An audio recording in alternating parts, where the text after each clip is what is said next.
Hello everyone, কেমন আছেন সবাই? আরও একটা নতুন ভিডিওতে সবাইকে স্বাগত জানাই। তো আজকে আমাদের মানালিতে না লাস্ট দিন, আর এই লাস্ট দিনে আমাদের অন্য একটা জায়গায় যাওয়ার প্ল্যান ছিল, কিন্তু সেইখান থেকে আমরা গেছিলাম অটল টানেলে। তো আমাদের প্রথমে জানা ছিল না যে অটল টানেলে এখন 4x4 ছাড়া অ্যালাউ নেই।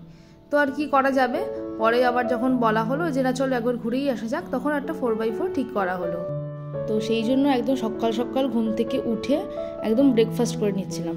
আর আজকে আমাদের ব্রেকফাস্টের 3টে অপশান ছিল, কিন্তু তার মধ্যে আমরা বেছে নিয়েছিলাম লুচি আর আলুর তরকারি।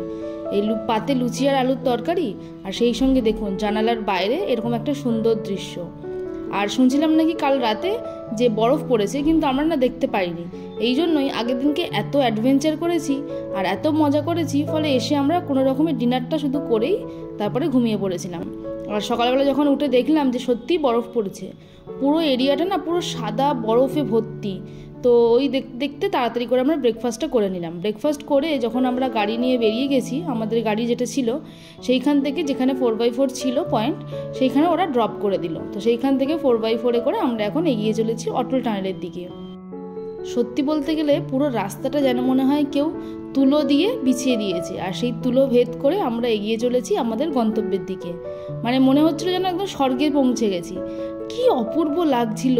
আর ওই 4x4 জানালা দিয়ে যখন আমরা দেখছি না, মানে চোখে বন্ধ করলেই যেন মনে কিছু একটা মিস হয়ে গেল, এত সুন্দর লাগছিল। মানে হয়তো এখন বোঝা যাচ্ছে না ভিডিওতে, বাট সামনে থেকে না সত্যি খুব সুন্দর লাগছিল। আর আমরা শিশুতে যেতে পারিনি, কারণ সেই সময় এত পরিমাণে বরফ পড়েছিল, সেই সময় শিশুটা পুরো বন্ধ করে দিয়েছিল। আর এই প্রকৃতির সৌন্দর্যের কাছে আমরা তো কিছুই নয়, চুনোপুটি মাত্র। মনে হয় যেন কেউ একটা লম্বা সাদা চাদর নিয়ে পুরো বিছিয়ে দিয়েছে, দেখুন। তো চলুন আজকে ভিডিওটা এই পর্যন্তই। সবাই ভালো থাকবেন, সুস্থ থাকবেন, সাবধানে থাকবেন। আর এই ভিডিওটা কেমন লাগলো অবশ্যই জানাবেন। যদিও খুব বেশি বড় ভিডিও এটা নয়, তবুও একটু শেয়ার করলাম যাতে আপনাদের সবার ভালো লাগে। আর ওইখানে এত ঠান্ডা ছিল না সেই সময়, যে খুব বেশি ক্লিপিংস নেওয়া হয়নি। তো চলুন, দেখা হচ্ছে পরের কোনো ভিডিওতে। সবাই ভালো থাকবেন।